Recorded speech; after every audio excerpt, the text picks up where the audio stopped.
এইখন পৃথিৱীৰ সকলোতকৈ কোমল বস্তু হৈছে মানুহৰ মন।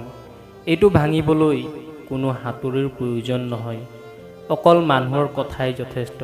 কাকো নিজতকৈ বেছি গুৰুত্ব দিব নালাগে, নহ'লে সময়ৰ সৈতে তুমিও এদিন সেই মানুহটোৰ পৰা গুৰুত্বহীন হৈ যাবা।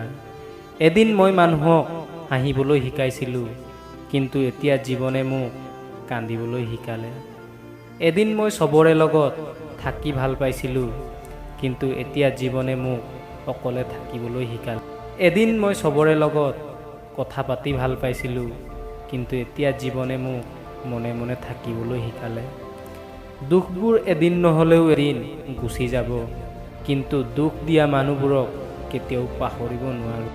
দুখীয়া মানুহক চাই কেতিয়াও হাঁহিব নালাগে, কাৰণ ধনী হ'বলৈ বহুত সময় লাগে, কিন্তু ধনীৰ পৰা দুখীয়া হ'বলৈ বেছি সময় নালাগে। গোটেই জীৱন এটা ভুলকে কৰি গ'লোঁ, শত্ৰু আছিল নিজৰ মানুহ, কিন্তু বেলেগকে ভাবি থাকিলোঁ।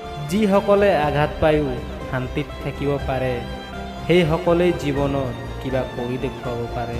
জীৱনৰ পৰা 3টা অভ্যাস আঁতৰাই দিয়া। 1 নম্বৰ, অতীতক লৈ চিন্তা কৰা। 2 নম্বৰ, মানুহক দয়া কৰা, আৰু নিজকে সৰু বুলি ভাবা।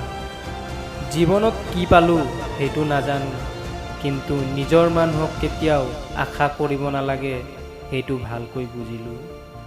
অভিমান বহুত বেয়া বস্তু হয়, যিয়ে লাহে লাহে প্ৰিয় মানুহকো দূৰত কৰি দিয়ে।